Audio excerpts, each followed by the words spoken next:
Bismillahirrahmanirrahim. Assalamualaikum warahmatullahi wabarakatuh. Saya Haikal Amri dengan NIM 210330116 akan mempresentasikan draft proposal yang berjudul Pengaruh Penggunaan E-Modul Pembelajaran Fisika Berbasis Problem-Based Learning terhadap Kemampuan Berpikir Kritis Peserta Didik, di mana mata kuliah Metodologi Penelitian Kependidikan diampu oleh Ibu Profesor Dr. Desnita MSI. Baik, pada bab 1 pendahuluan yang pertama itunya latar belakang. Pada paragraf pertama menjelaskan kualitas suatu negara ditentukan oleh pendidikan, di mana adanya pendidikan yang baik, maka dapat membantu siswa mengatasi masalah di kehidupan sehari-harinya. Pada paragraf kedua menjelaskan mengenai perubahan dunia kependidikan termasuk perubahan kurikulum, kebijakan, serta tenaga pendidik dan kependidikan. Hal ini sejalan dan selalu mengarah kepada arah yang lebih baik, sehingga tugas guru tidak hanya mendidik dan juga membangun setiap aspek kepribadian peserta didik, termasuk kognitif, efektif, dan psikomotorik, di mana di situ akan bertujuan pada sikap, karakter, nilai, di mana ada nilai moral dan agama. Pada paragraf selanjutnya menjelaskan mengenai fisika merupakan suatu pembelajaran yang penting, di mana dapat meningkatkan kualitas pendidikan. Pembelajaran fisika memiliki beberapa konsep yang abstrak yang sulit dipahami. Oleh karena itu, siswa sering melihat fisika sebagai pembelajaran yang sulit dan lebih suka mempelajari rumus. Paragraf selanjutnya yaitunya pembelajaran berpusat pada masalah mengajarkan siswa dengan cara berpikir. Di sini menjelaskan mengenai prestasi siswa dalam belajar fisika dan pemikiran kritis itu menurun. Untuk paragraf selanjutnya menjelaskan mengenai berpikir kritis, yaitunya cara menggabungkan eksperimen pertanyaan pendapat tentang apa yang telah dipelajari. Keterampilan berpikir kritis juga diajarkan kepada siswa sangat penting untuk membuat pemahaman mereka tentang materi yang telah dipelajari lebih baik dari sebelumnya. Untuk paragraf selanjutnya mengenai modul, di mana di sini disebut juga dengan modul pembelajaran elektronik, merupakan jenis bahan ajar yang dapat dikembangkan yang dapat menarik minat peserta didik dalam mengilustrasikan materi yang abstrak. Modul-modul ini dapat diakses melalui komputer yang terhubung dengan internet. Menurut data Kemenkominfo menunjukkan pada tahun 2021 sekitar 167 orang atau 89% dari penduduk Indonesia akan menggunakan smartphone. Hal ini menunjukkan bahwa e-modul yang akan dibuat akan mudah diakses dan diterima peserta didik. Di mana untuk paragraf selanjutnya e-modul berbasis masalah dapat meningkatkan konsentrasi dan fokus peserta didik dan meningkatkan kemampuan guru untuk menyampaikan materi kepada siswanya. Dan juga modul fisik berbasis masalah meningkatkan konektivitas guru dalam menyampaikan materi kepada peserta didik. Setelah hasil observasi yang peneliti lakukan di SMA 3 Sangkat menunjukkan bahwa hasil belajar siswa tentang konsep gelombang bunyi masih di bawah KKM. Ini disebabkan oleh fakta bahwa konsep-konsep ini bervariasi dari yang paling sederhana hingga yang paling kompleks. Akibatnya, banyak siswa tidak memahami konsep ini dengan baik. Sehingga peneliti memberikan judul Pengaruh Penggunaan E-Modul Pembelajaran Fisika Berbasis Masalah terhadap kemampuan berpikir kritis peserta didik yang didasarkan pada masalah sebelumnya. Selanjutnya, identifikasi masalah. Berdasarkan informasi di atas, beberapa masalah dapat diidentifikasi sebagai berikut. Peserta didik tidak terlibat secara aktif dalam pembelajaran fisika. Kemampuan pembacaan masalah siswa kurang diperhatikan. Peserta didik belum mencapai kemajuan dalam kemampuan berpikir kritis mereka. Yang keempat, peserta didik tidak memiliki keinginan untuk belajar karena bahan pelajaran yang tidak mendukung. Yang kelima, peserta tidak memiliki kemampuan pembacaan masalah dalam konsep gelombang bunyi. Selanjutnya, batasan masalah, di mana pembatasan masalah berikut diperlukan karena luasnya topik penelitian ini, di mana batasan masalah yang pertama digunakan model pembelajaran berbasis masalah yang juga dikenal sebagai pembelajaran berbasis masalah. Yang kedua, penilaian dilakukan terhadap kemampuan peserta didik untuk berpikir kritis. Yang ketiga, meningkatkan kemampuan berpikir kritis siswa melalui penggunaan e-modul berbasis masalah. Dan yang keempat, fokus penelitian ini berfokus pada materi gelombang bunyi. Rumusan masalah yang pertama, apakah e-modul fisika berbasis masalah mempengaruhi kemampuan berpikir kritis siswa? Apakah kemampuan berpikir kritis siswa dapat ditingkatkan melalui e-modul fisika berbasis masalah? Dan yang ketiga, bagaimana reaksi siswa terhadap penggunaan e-modul pembelajaran fisika berbasis masalah? Tujuan penelitian ini menentukan apakah kemampuan peserta didik untuk berpikir kritis dipengaruhi oleh penggunaan e-modul pembelajaran fisika berbasis masalah. Dua, menentukan apakah penggunaan e-modul pembelajaran fisika berbasis masalah dapat membantu siswa berpikir kritis. Yang ketiga, menentukan reaksi siswa tentang penggunaan e-modul pembelajaran fisika berbasis masalah. Manfaat penelitian, yang pertama, diharapkan penelitian ini akan meningkatkan kemampuan berpikir kritis siswa dan membuat pemahaman lebih mudah tentang gelombang bunyi. Yang kedua, diharapkan untuk meningkatkan kemampuan berpikir kritis peserta didik dalam pembelajaran fisika. Penelitian ini juga dapat menjadi alternatif pembelajaran bagi guru dan pendidik. Yang terakhir, diharapkan peneliti ini akan bermanfaat untuk peneliti-peneliti selanjutnya dalam membantu mereka belajar lebih banyak. Selanjutnya bab 2 itunya tentang kajian teori, di mana di sini ada poin yang pertama, keterampilan berpikir kritis. Keterampilan berpikir kritis merupakan keterampilan sangat penting pada abad 21, di mana itu keterampilan yang dapat membuat keputusan penting di saat-saat yang sulit. Ada beberapa kriteria keterampilan berpikir kritis. Yang pertama, keingintahuan, di mana keingintahuan untuk belajar lebih banyak tentang sesuatu yang baru. Yang kedua, kerendahan hati, tidak ada alasan untuk menjadi tidak ada alasan menjadi penasaran jika seorang merasa sudah tahu semuanya. Yang ketiga, skeptisisme, yaitunya keyakinan pribadi dan meminta bukti daripada hanya mengikuti opini orang lain. Yang keempat, rasionalitas, yaitunya tidak percaya sebelum adanya hal-hal rasional yang dapat mengetahui hal-hal itu terjadi. Yang kelima, kreativitas untuk menggabungkan ide-ide baru. Yang keenam, satu cara untuk menggunakan empati berpikir kritis adalah dengan melihat masalah dari perspektif orang lain. Yang kedua ada e-modul. E-modul adalah pembelajaran elektronik yang nantinya akan membantu siswa belajar mandiri menggunakan teknologi informasi. Di mana di sini e-modul bisa digunakan di mana saja, kapan saja, tanpa terbatas pada waktu dan tempat. Salah satu keuntungannya mereka dapat menggunakan sumber pembelajaran utama selama pembelajaran jarak jauh. Kelebihan dan kekurangan e-modul. Di sini ada dijelaskan mengenai kelebihan. Yang pertama itunya fleksibilitas dan ketersediaan penyajian multimedia, interaktif dan adaptif, menghemat waktu dan biaya. Serta kekurangan e-modul itu sendiri, itunya kurangnya interaksi sosial, kurangnya umpan balik yang tepat waktu, kurangnya adaptasi, serta kurangnya interaksi sosial. Yang kelima, ketergantungan pada teknologi. Poin ketiga itunya pembelajaran berbasis masalah atau problem based learning. Itu mode pembelajaran yang berfokus pada penyelesaian masalah umum yang dihadapi oleh orang setiap hari.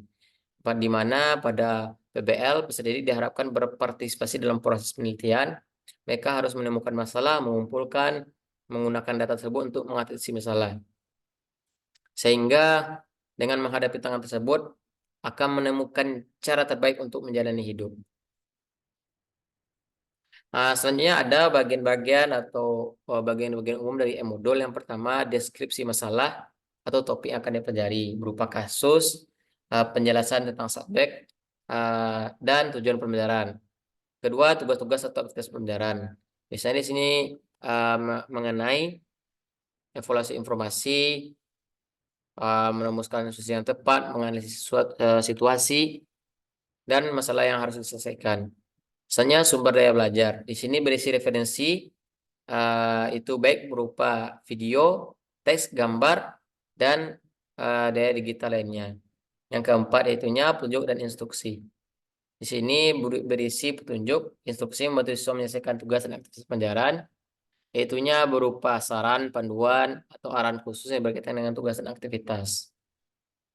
Selanjutnya itu konsep gelombang bunyi.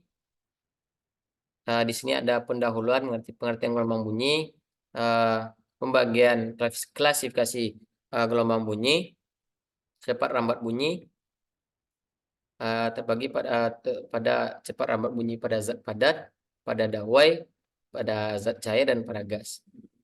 Misalnya kerangka berpikir.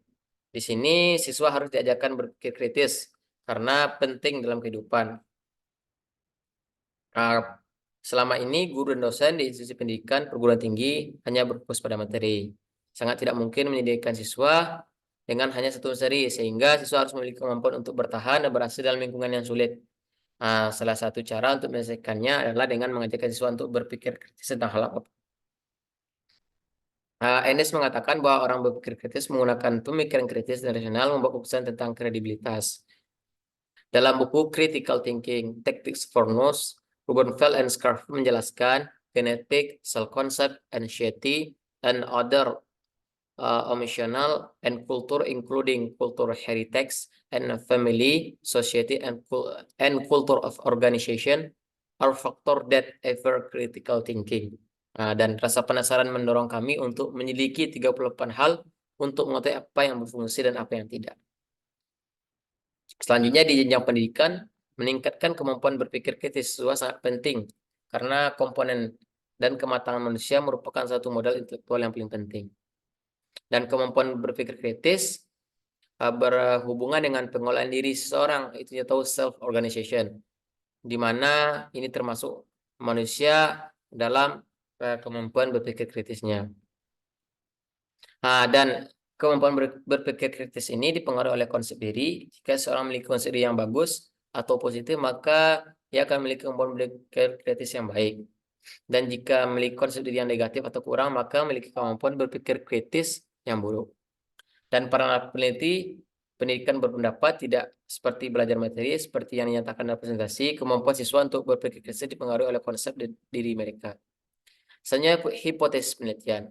Hipotesis penelitian adalah bahwa kemampuan siswa untuk berpikir kritis dipengaruhi oleh modul pembelajaran fisika berbasis masalah. Hipotesis ini dibangun berdasarkan studi teori dan kerangka berpikir yang telah dijelaskan sebelumnya. Selanjutnya, bab 3 itunya metodologi penelitian, di mana tempat dan pelaksanaannya waktu penelitian dilakukan pada tahun akademik 2023-2024, dilakukan di SMA 3 Sangkar, Provinsi Sumatera Barat pada tahun ajaran 2003 dan 2024. Metode dan desain penelitian. Metode penelitian itunya kuasi eksperimen digunakan untuk mengetahui bagaimana kemampuan berpikir kritis peserta didik tentang materi gelombang bunyi dipengaruhi oleh modul pembelajaran fisika berbasis masalah. Selanjutnya desain penelitian. Di sini ada desain control group digunakan dalam penelitian yang tidak setara dengan dua kelompok. Ada pre-test dan post-test. Pre-test dilakukan sebelum menerima perlakuan dan post-test setelah menerima perlakuan. Variabel penelitian, di mana di sini yang pertama itunya adalah variabel bebas yang merupakan modul pembelajaran fisika itu sendiri. Yang selanjutnya variabel terikat, yaitunya kemampuan berpikir kritis, serta variabel kontrol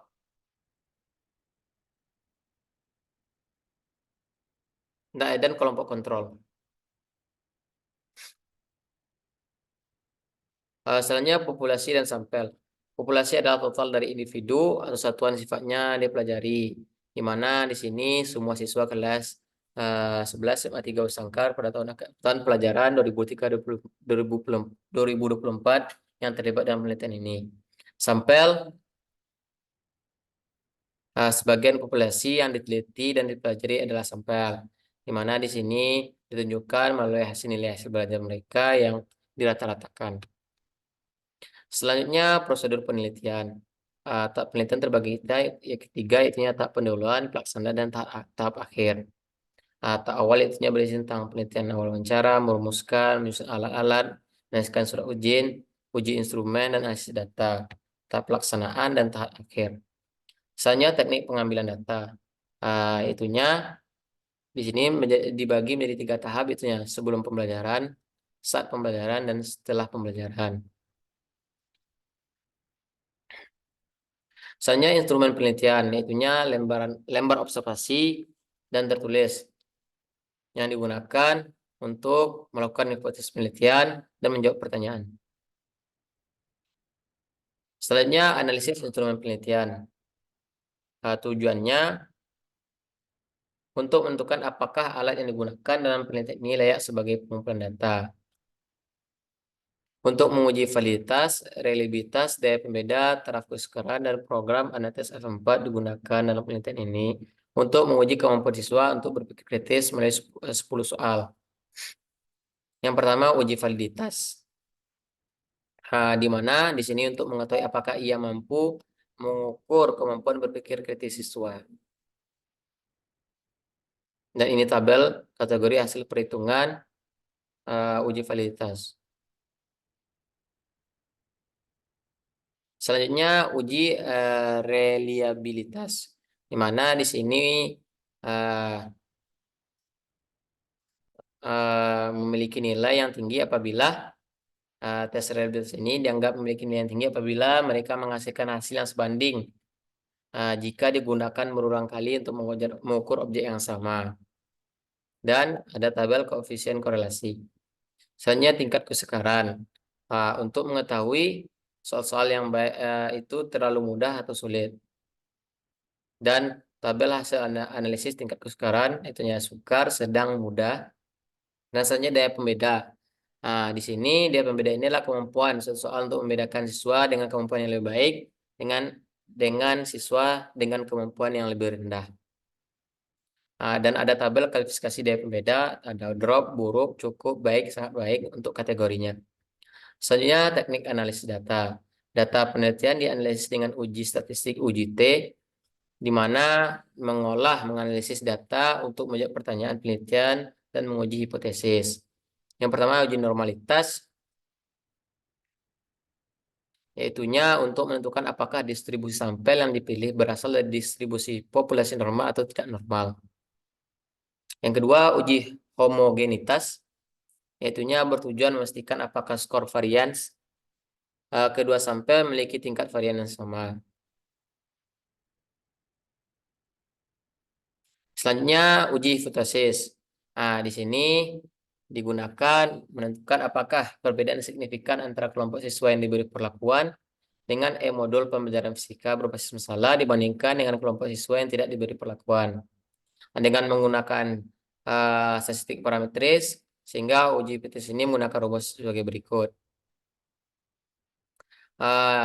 Di mana untuk selanjutnya untuk hipotesis saintifik. Hipotesis saintifik yang diajukan peneliti ini adalah sebagai berikut. HA koefisien 1 besar dari koefisien 2. Di mana H0 itunya tidak keterangannya H0 tidak terdapat pengaruh penggunaan modul pembelajaran fisika berbasis masalah terhadap kemampuan berpikir peserta didik. HA terdapat pengaruh penggunaan modul pembelajaran fisika berbasis masalah terhadap kemampuan berpikir kritis peserta didik. Untuk koefisien 1 rata-rata kemampuan berpikir kritis peserta didik pada kelas eksperimen. Rata-rata yang koefisien 2 rata-rata kemampuan berpikir kritis peserta didik pada kelas kontrol. Setelah mendapatkan nilai T hitung, besar T hitung dibandingkan dengan T tabel untuk mengambil kesimpulan. Dalam kasus ini, apabila T hitung kurang atau sama dengan T tabel, maka hipotesis nihil H0 diterima. Dan jika T hitung lebih atau sama dengan T tabel, maka hipotesis ditolak. Mungkin itulah sekian hasil presentasi yang dapat Haikal sampaikan. Jika ada kesalahan, Haikal mohon maaf. Haikal akhiri dengan Assalamualaikum warahmatullahi wabarakatuh.